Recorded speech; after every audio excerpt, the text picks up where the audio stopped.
Oh, fuck lah.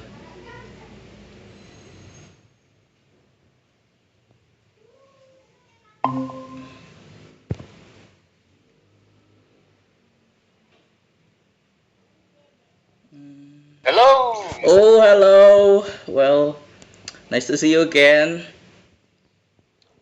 Nice to see you too. Well, long time no see is that. Wait, Yes, as yeah. I think the connection is a bit laggy. Yeah, me too. Well, how's life? Yeah. Yeah, I hope everything great over there.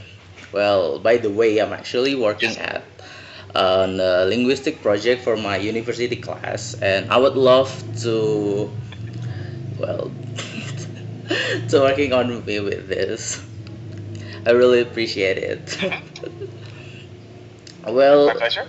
yeah, I'm currently looking into how people navigate cultural diversity in Europe, especially regarding social norms and communication. Since you've been living for a while, I'm curious, how do you personally navigate those differences? Like, do you find that your communication style change depending on who you're talking to? Yes, I would say so. Oh, oh, that's quite good. Like when you talk with Spanish, maybe, or you talk about with the English, maybe. That's different, isn't it? Yes, I think, but it's also because the different cultures they sorry, I can hear myself Ah, it's okay. That's fine. quite a lot. Um, So 2 seconds. okay, it's okay. Take your time.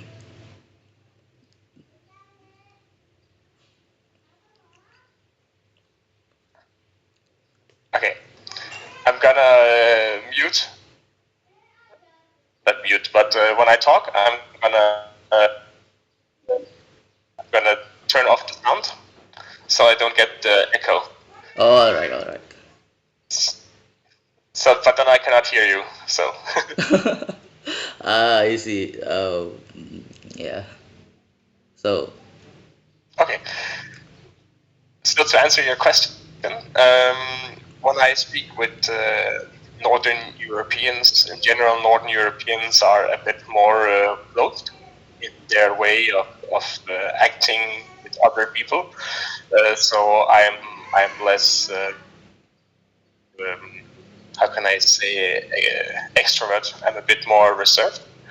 But mm, when you speak with people from like southern of Europe, like Spain or France, they are much more.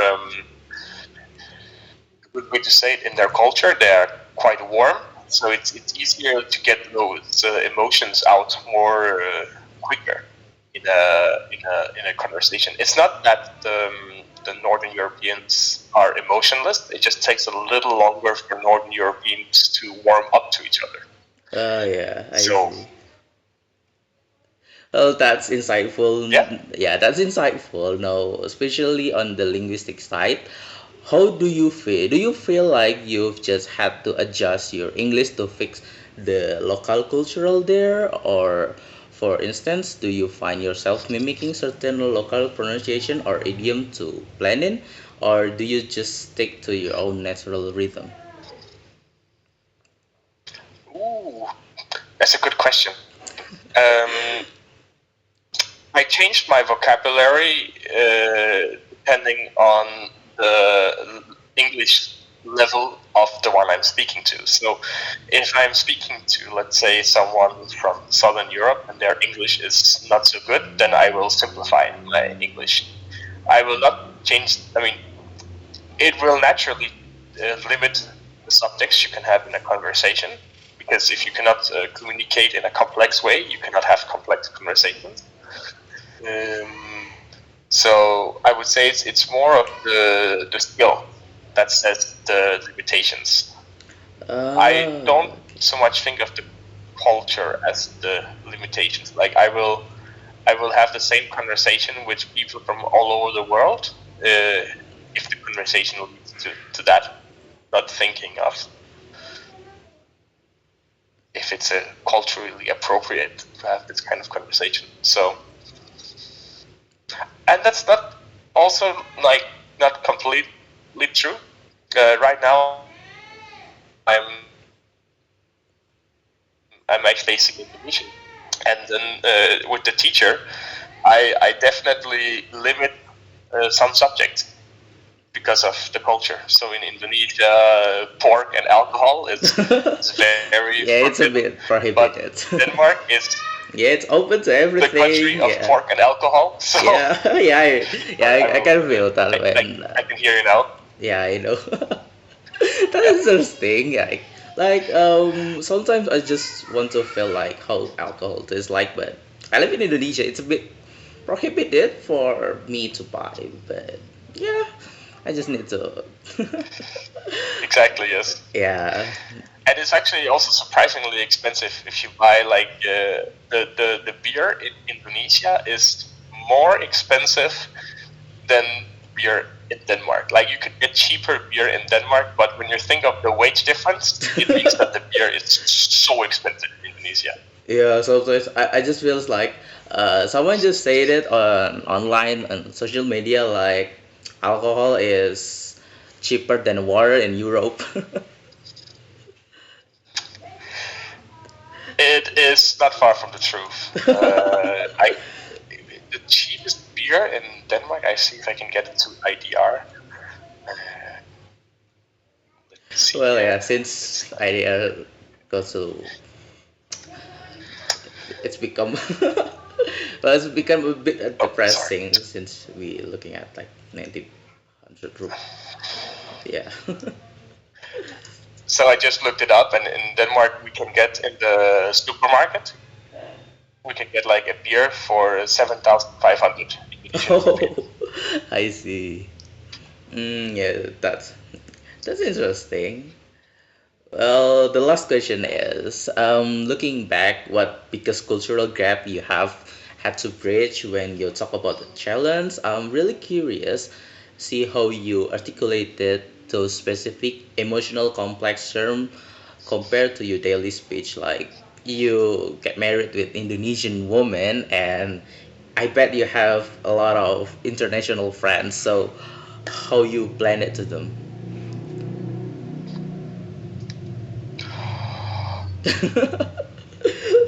Can I have the question one more time? Okay, I'll repeat it again. What's the biggest cultural gap you have to bridge when you talk about that challenge? I'm really curious to see how you articulated those specific emotional complex term compared to your daily speech. Like, you're Danish and your wife is Indonesia, you speak totally different languages, and I bet you have a few or a lot of international friends which just have a lot of different accent, different languages. So how you comfort with them? The last part, how I. How you're what's like blend to it, like get used to it, something kind of like that. Ah. That is a very good question. I am half Danish and half Belgian myself, so I grew up in a multicultural household. Mm. And my mom, because she was an international, also had a lot of international friends. So for me, speaking to internationals was just the norm since I was a very, very small child. And that has probably also, how can I say, broadened my perspective in terms of, I mean, I don't feel humans in general are that different when you cross continents. That's the thing. I've traveled a lot, and one thing I learned was that we humans, we are quite similar. So as soon as we breach the communication level, we care often about many of the same things. So finding conversations is not necessarily a challenge. Um, and then also, if you meet foreigners in foreign countries, often there is mutual curiosity. So sometimes talking about similar things that are culturally similar or things that are culturally different can be very, very good conversation starters. But personally, I just never really had a big challenge to speak with foreigners because my whole life I have spoken to foreigners, technically almost being a half foreigner myself. But because of my looks and because of my Danish, no one would ever know that I'm half Belgian. So, Yeah, I so see. it's yeah. That's okay. That was a great answer, and that's a lot of great perspective from you. Like, yeah, I'm a bit Oh, faced like when I have like this Japanese friends when I was playing Roblox, and it's a bit having slightly some a bit of problem. Well, for for the same Asian, and then with when I was with the Europeans, they're actually a bit easier than the most of Asian. And yeah, I feel that too. That's that's good. Well, thank you so that's quite much. interesting. I Yeah. think Japanese are a bit the Northern Europeans of Asia in the terms that they are also a bit more reserved people. I noticed especially like when I was in Japan and I followed the Danish cultural norms, they were quite similar to the Japanese cultural norms. Like Oh, I see. they take their shoes off when they go inside. We take their shoes off when we go inside. And in general, Denmark being polite and kind is quite a well seen attribute. And Japanese are, I would say, even more politer Yeah, Java's in polite. general. But yeah, sorry, can you say it again? Yeah, yeah, Japanese a bit. Yeah, they're polite. Yeah, I would Yes, agree. Indonesians are also very polite and friendly. Yeah, well, Indonesian polite in real life, not in social media though. Ah. Well, we become a totally different people, different person when we're in online. Yeah, I mean, actually, now when you say it, it reminds me of seeing a post that was posted on one of my wife's pictures when she was actually traveling in Korea. And then someone wrote adik, like little sister, in the network. Yeah, I'm But totally she was agree. working, Yeah. but traveling. Okay. Thank you so much. Thank you. Well, I'm afraid that I'm gonna. Okay, thank you so much for your time. It really helped my assignment. Well, actually I want to like a Zoom meet with you and with my friends, but they cannot attend because they had things to do. So it's just me. It's a bit excited when Ah, okay, no worries. yeah. Yeah, well, thank you for your time and have a great day. Bye. Thank you Uh, so much. sama-sama, and I forgot to say see you. Fuck. I Okay. learned it in class. 2 seconds, 2 seconds. Well, I can be your teacher though. Sampai jumpa. Oke, sampai jumpa. Bye bye. Thank you for your time. Terima kasih banyak. Sampai jumpa. Bye Bye. bye. Sama-sama. Bye.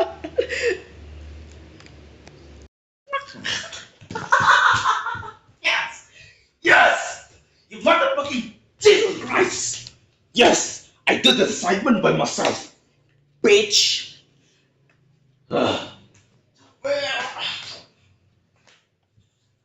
Anjing, anjing.